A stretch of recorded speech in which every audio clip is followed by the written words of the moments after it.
Hello everyone, so this is a long expected interview with Matthew Armstrong here. We're just gonna talk about different things like veganism, which most people are interested in. And we're gonna talk about Empower Network and Matthew's journey along his life, what he experienced. So here goes. The first question is, how and why did you become vegan? How do I become vegan? Well, first of all, I just want to say it's a pleasure to have you here It's really in my place, and I just find it amazing the power of social media, the power of YouTube and everything, how things come together, and how you can meet people and meet like-minded people, and you know. I just knew Milos through YouTube and with Empower Network and everything, and then through veganism and health and raw veganism and stuff, and then he and Sanya's come to Alicante on work away, and then contacted me, and then I was able to find them a place here to continue to work, and which is close by, and it's just great to have the possibilities that we have with social It's an amazing area here as well. So that's why Milos is here, you know. That's why we've connected here, even though you're from Slovakia and I live here in Spain. That's how we're here together in the same room. That's how it's happened. It's amazing, which is really cool. And so to start with answering your question, which was, when did I become vegan and how? Well, I first went vegetarian when I was 14. I always loved animals, and but never really made the connection with eating them, you know. And then when I was 14, I saw a documentary on the slaughterhouses, and I said, okay, I'm going vegetarian. Was it No, when I was 14. Oh, okay. This is how many years ago is that? 4 years ago. And so I said, okay, I'm not eating meat anymore. So I stopped eating meat and told my parents and everything, and everyone just thought it was a bit weird. That was back in 1990, before. It was really new. Before vegetarianism was really extreme. Right, that's before the internet, before people knew about stuff like this.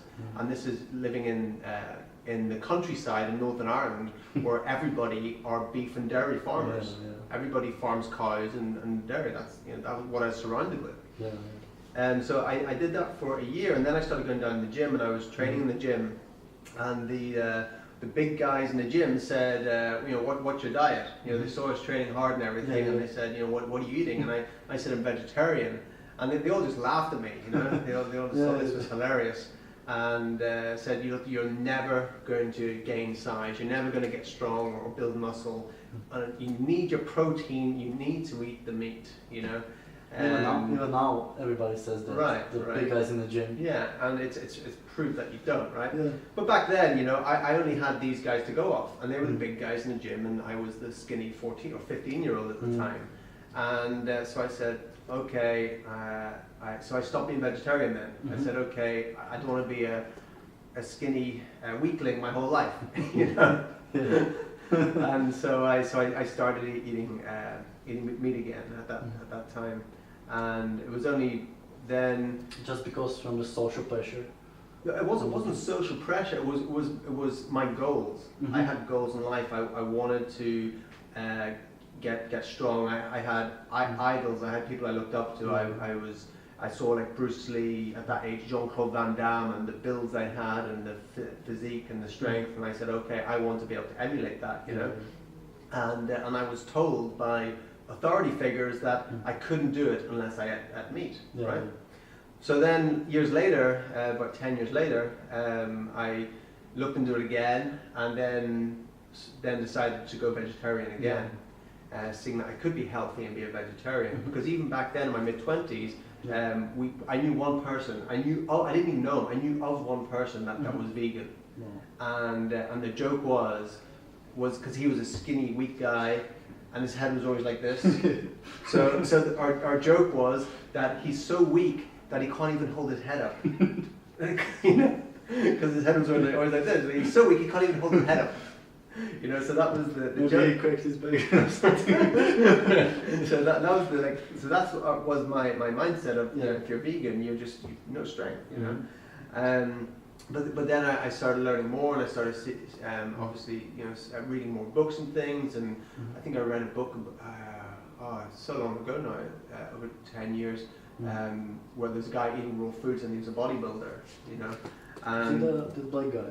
No, it wasn't. I can't remember. I think it's a German guy. Oh. It was so long ago. And I thought, okay, well, you can actually do this. Mm. So I went vegetarian again. That was about 10 years ago. Mhm. And I cut out most dairy, but I wasn't strict vegan. You know, I went vegetarian. I cut out meat and dairy, cut out fish. I still ate eggs. I was always looking for organic. Yeah, That sort of stuff. even now it's important to eat organic. Yeah, Yeah.